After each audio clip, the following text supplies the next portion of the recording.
Greenstone bears get stage fright. On the way to school one day, Sister Bear, Brother Bear, and Cousin Freddie got to talking about an important subject, their teachers. Teacher Bob is tough but fair, said Freddie, who was in the same class as Brother. Brother agreed. How about your teacher, he asked Sister. Is she easy or hard? Teacher Jane isn't easy or hard, Sister said. She's good. And then the bell rang and the cubs were ready for the school day. The reason Sister thought Teacher Jane was good was that she made things interesting. When they were learning to add and subtract, Teacher Jane set up a pretend store with real money and a toy cash register. It helped the cubs learn, and it was fun. When the class was studying words and ideas, they made posters. They helped them learn too. And sometimes in reading class, instead of just reading from their books, they acted out the stories. That's what they were doing with Grizzly Stiltskin, the story of a funny old elf bear who was sure that nobody could ever guess his name. Sister Bear was acting out the part of the miller's daughter, who became a princess and has to spin straw into gold. They had come to the part where the princess has one last chance to guess the elf bear's name. "Oh, good sir," read Sister in a loud, clear voice, "we've come to the end of our guessing game, because I say Grizzly Stillskin is your name." That's when Grizzly Stillskin flies into a rage and disappears in a puff of smoke, and the princess lives happily ever after. "That was very good, class," said Teacher Jane. "So good, in fact, that I have a surprise for you. I'm in charge of the school play this year. Guess what? The play is going to be Grizzly Stillskin, and some of you will have a part in it." Then she gave out the parts. One of them had Sister's name on it. What fun! What excitement! Sister was going to be in the school play on an auditorium stage with scenery and costumes and makeup and everything. It turned out that Brother and Freddie had gotten parts too.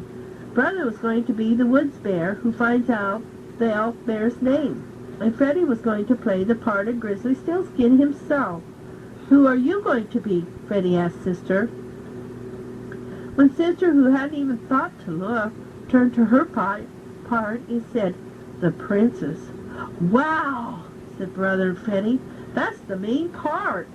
"Well, how about that?" said Papa Bear when he heard the news. "My little princess is going to play the part of a princess. Say, we'd better tell Grizzly Gramps and Gran and Uncle Willie and Aunt Min." "Calm yourself, dear," said Mama, taking Papa aside. "Sister has a lot of work ahead of her, and she doesn't need a lot of fuss and excitement."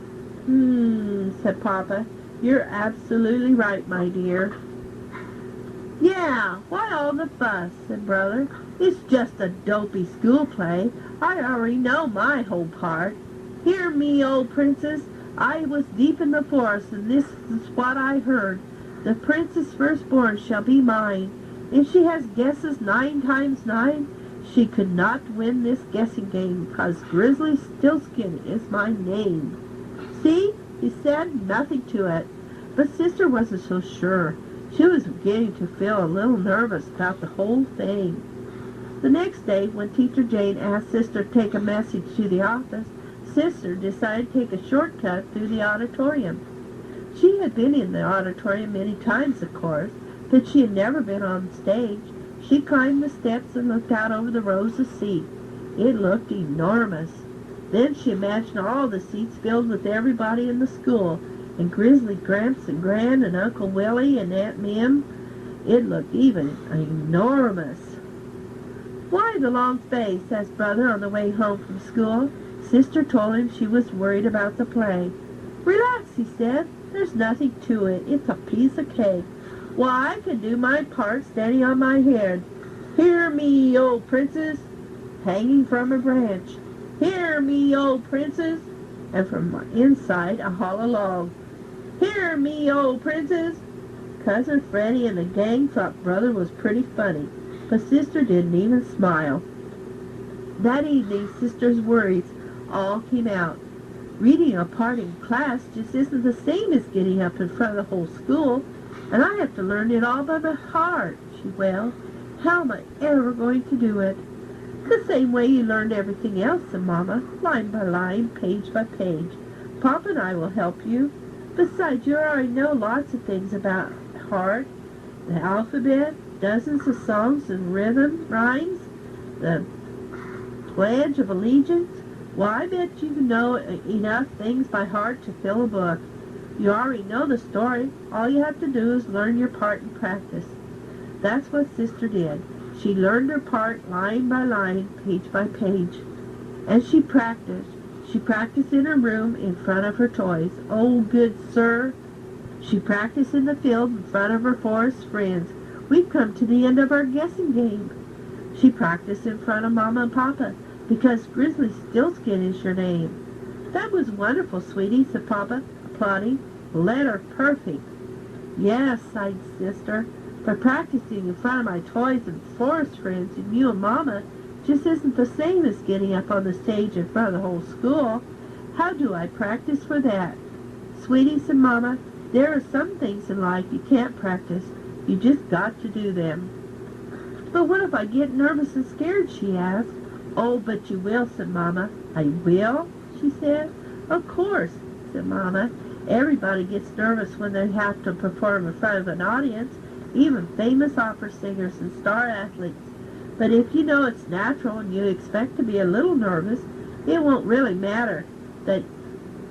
bother you that much, and you do yourself proud. And besides, she added, you'll be having a big rehearsal in the auditorium. That'll help.